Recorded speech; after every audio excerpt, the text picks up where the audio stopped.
뭐가 궁금해? 안녕하세요. 저는 순천향대학교 서울병원 정신건강의학과에서 근무하고 있는 이현정입니다. 네, 코로나 블루라는 거는 코로나로 인한 이제 우울감이라든지 불편한 심리적인 반응을 좀 포함하는 단어라고 볼 수 있습니다.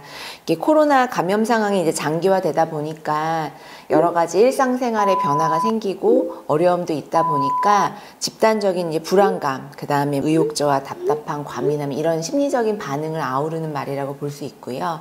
이 단순한 우울감, 답답함이 좀 심화돼서 우울증까지 발전을 할 수도 있습니다. 또한 지금 사실은 블루라는 건 일시적인 이제 우울감을 말하는데 조금 더 넓게 본다면 정신과적인 질환을 또 포함해서 볼 수도 있는데요.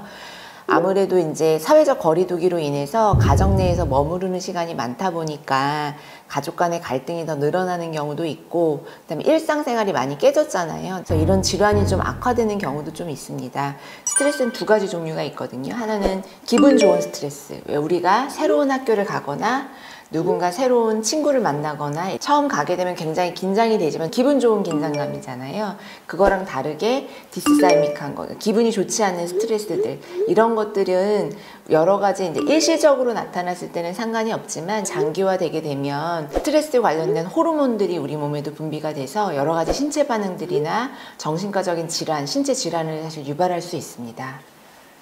이 세 가지가 같이 균형을 이루면 좋아요. 워크, 러브, 플레이.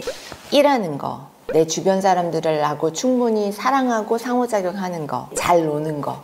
그래서 요 세 가지가 균형을 잘 이루고 있다면 건강하다고 볼 수 있습니다. 그렇게 하기 위해서는 우리 신체 건강이랑 똑같아요. 기본적인 식생활 규칙적으로 하고 잠자고 운동하고 그렇게 하시면서 이렇게 일상을 잘 영위해 간다면 정신과적으로 건강하다고 볼 수 있습니다. 우선은 이제 사회 경제적인 그런 것들, 개발도상국이라든지 SES가 우리가 다시 낮다고 평가하는 그런 집단이 꼭 정신과적인 문제나 코로나 블루가 더 심한 것은 아닙니다. 관련이 있긴 하지만 사실 그것보다는 내가 어떻게 이런 상황을 받아들이냐인데, 난민 같은 경우에는 여러 정신질환에 조금 더 취약하지만 특히나 외상 후 스트레스 장애가 많이 동반되는 것은 알고 있습니다. 이제 난민은 여러 가지 이유로 난민이 될 수 있잖아요. 그럼 나오는 과정이 순조롭지 않거든요. 그래서 오는 과정 중에 이런 트라우마들을 겪고 떠도는 과정 중에서도 이제 경제적인 어려움, 식습관 문제라든지, 그리고 어떤 나라에 다시 들어갔을 때 정착을 하게 될 때 문화가 다르고 내 사회에서 주변 사람들의 편견, 이런 것들 굉장한 심리적인 어려움을 많이 겪습니다.